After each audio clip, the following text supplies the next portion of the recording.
सुमित कलानौर आज अभी मेरे बारे में बता रहे थे कि मैं दूधारी तलवार बता दिया, लेकिन मैंने अब छोड़ दिया दूधारी, दूसरी धार को मैंने कवर चढ़ा दिया, 2-4 दिन से छोड़ा है। हाँ अभी हथियार, वो एक कहावत है ना, बोले हथियार मैंने छोड़ दे चलाना नहीं बोले, आज दूसरा ही दिन है। कल परसों से मैंने थोड़ा बंद किया। क्यों बंद किया? क्योंकि मैंने बहुत दुश्मन बना लिए, सट्टे बोल बोल करके बहुत दुश्मन बनाए। पूरे हरियाणा में मेरे लगभग 1 लाख दुश्मन हो गए। और मैं ये मानता हूँ कि जो जिस व्यक्ति का 1,50,000 दुश्मन नहीं, उसकी जिंदगी भी कुछ नहीं। बंधुओं, दुश्मन जिसका नहीं है तो ये समझ लेना कि वो व्यक्ति वहां भी चुप रहा जहां उसको बोलना चाहिए। और मेरे तो पता नहीं क्या समस्या है, मेरे से बाहर नहीं जाता। डीएनए में कोई ऐसी दिक्कत है कि सहन नहीं कर पाता हूँ। सामाजिक कुरीतियों के विरुद्ध उद्घोष की बात आती है तो सबसे पहले हम हरियाणा प्रदेश में बच्चों हम लोग करके सामने आते हैं। तो दुश्मन तो होने ही थे ना। अब कोई गलत काम कर रहा है और आप उसे रोकने का प्रयास सतत रूप से करेंगे, अखंड रूप से करेंगे, अक्षुण होकर के करेंगे, तो जो गलत कर रहे हैं वो आपके मर्दन के लिए प्रयास करेंगे, आपको मारने का प्रयास करेंगे। जब आप नशाखोरी की आती है, स्मैक की आती है, अफीम की आती है, चरस की आती है, भांग की आती है, हेरोइन की आती है, और भगवान गोरक्षनाथ जी महाराज के बताए हुए रास्ते पर जब लोग धर्म को दिशाहीन करके झूठ मूठ गोरखनाथ जी का नाम लेकर के शराब चढ़ाने का, अफीम और सुल्फे फैलाने और पीने का काम करते हैं, तो हम लोग उठ करके उन लोगों की गिरेबान पकड़ने का प्रयास करते हैं। तो बंधुओं, दूधारी तलवार को सुमित मन कह देगा, सुमित के घर तलवार है किमी भी कहते हैं। और मेरे वाली जगह आए खड़े होके देखा ना, सुमित ने जिंदा भी छोड़ देंगे क्या? मीठा मीठा बोलोगे हर कोई सम्मान कर सकता है, लेकिन हम करेले की बात नहीं है बंधुओं। हमारा रस तो बिल्कुल कड़वा हो सकता है, लेकिन हम गुणकारी हैं, हम आपके हितकारी हैं, हम आपके मित्रकारी हैं, हम आपके रिक्तकारी हैं। को भूख कैसी होनी चाहिए? हितकारी। को भूख और भूख कैसी होनी चाहिए? मित्रकारी यानी मित्र वर्ग। और को भूख को कैसे मिटानी चाहिए? भूख कैसी हो? रिक्तकारी, ऋतु के अनुसार। तो मैं ये समझता हूं कि ऋतु के विरुद्ध अगर चल रहे हो तो ऋतु आपको बीमार करेगी। तो ये जो समाज आज बेवड़ा बनकर नशे की बीड़ियां उठा करके, बीड़ी रूपी बेड़ी को गले में डालकर, हाथ में डाल करके चल रहा है, छोटे छोटे बच्चों के हाथ में चिलम जिन लोगों ने थमा दिए। छोटे छोटे बच्चों से जब शिव बीड़ी मंगवाने के नाम पर 20 रुपए देकर के उसका दादा, बंधुओं, एक किराना की दुकान पर भेजता है, धीरे धीरे वो बच्चा भी दादा की संगत में आकर के बीड़ी पीने लगता है। सुमित कुमार, इस बात को गहराई तक सोचिए और चिंतन कीजिए कि क्या इस बात की जो ये समस्या मैं आप लोगों को बता रहा हूँ कि एक दादा अपने पोते से बीड़ी मंगवा रहा है और एक दादा अपने पोते से दारू का अड्डा पौवा मंगवा रहा है, उस समाज में हम जैसे साधु संत भी रह रहे हैं, तो क्या हम साधु संतों का दायित्व कर्तव्य नहीं बनता है कि दारू और बीड़ी के साथ साथ सुल्फा अफीम से संबंधित तमाम मादकताओं के विरुद्ध उद्घोष करके समाज को जागरूक करें? बताओ माता, हमारा फर्ज बनता है ना।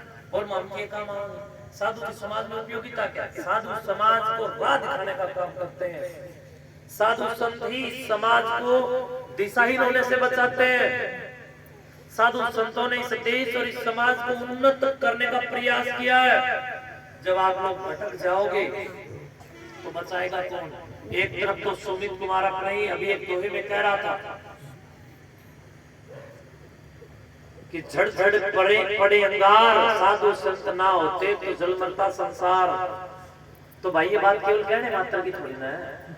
Coca Cola, Thums Up, Mirinda, Maaza, Slice, Dew, bhujia, biscuit, नमकीन के साथ साथ दारू का पौवा लगा करके पड़े रहने के मात्र, पड़े पड़े ये गाने बजाने सुनने और दोहे सुनने मात्र के लिए नहीं बने, बल्कि मैं इस बात का उद्घोष सार्वजनिक मंच के माध्यम से बखूबी कह सकता हूं, कर सकता हूं कि हम सब लोग जो भगवा वस्त्र पहनते हैं, हम आग में जीते हैं, हमारे सिर पर ये अग्नि का रूप और हमारे सारे तन बदन पर एक एक कपड़ा जो भगवान रूप का प्रतीक आप लोग देख पा रहे हैं, ये उगते हुए सूर्य की भांति है और ये छिपते हुए सूर्य की भांति है। हम लोग चलते फिरते हवन कुंड की भांति है कि जहां से निकले समाज को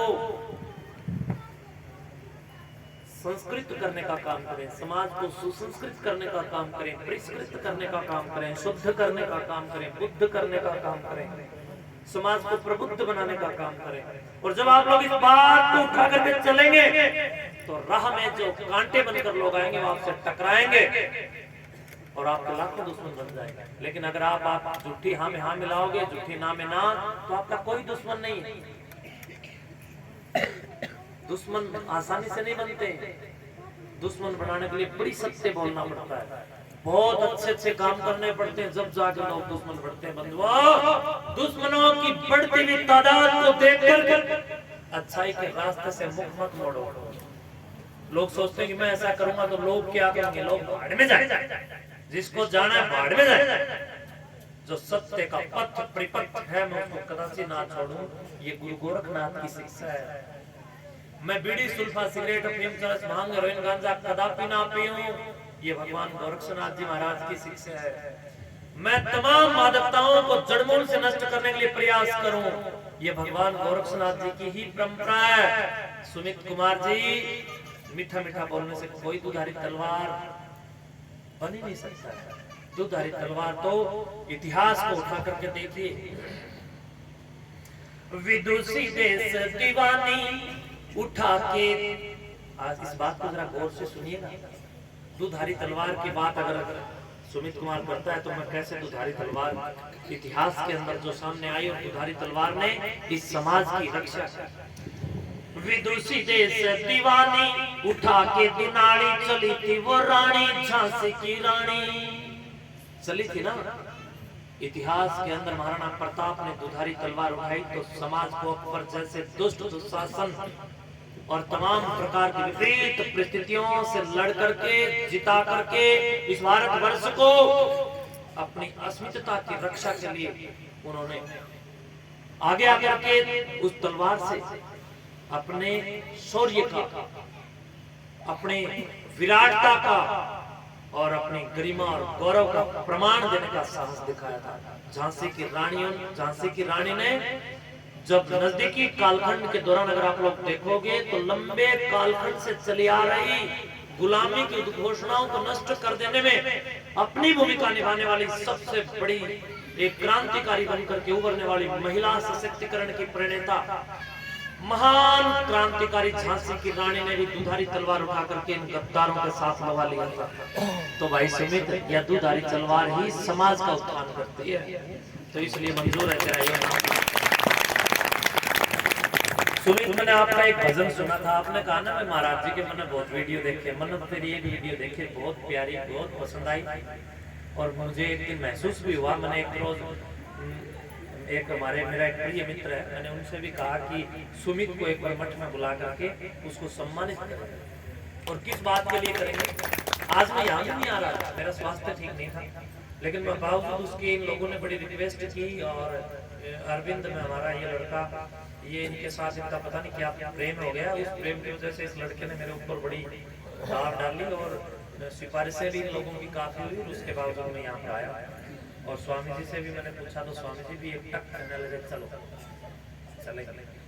तो मैंने सुना कि सुमित आ रहा है, तब मेरे सुमित आपकी वजह से मेरा यहाँ ज्यादा आना हुआ। क्यों? क्योंकि सुमित ने एक हरिद्वार की गंगा नदी के किनारे पर बैठ करके एक भजन गाया, उसकी 2 लाइन 4 लाइन मेरे याद है। वो मैंने एक आपकी किसी ने मेरे को वीडियो दिखाया और ये अरविंद आपका भजन चलाता रहता है।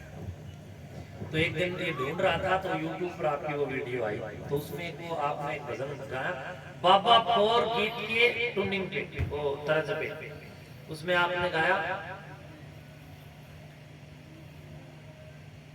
नाद जनेऊ कानों में कुंडल झोली भगवान भेस रहे, नाद जनेऊ कानों में कुंडल झोली भगवान भेस रहे। आपने गाया ना, मेरी इच्छा है भजन सुना। इस भजन को मैं एक बार लाइव सुनना चाहता हूँ। उसके बाद आपको हरियाणा के एक सुपरस्टार से मैं यहाँ मिलवाने वाला हूँ।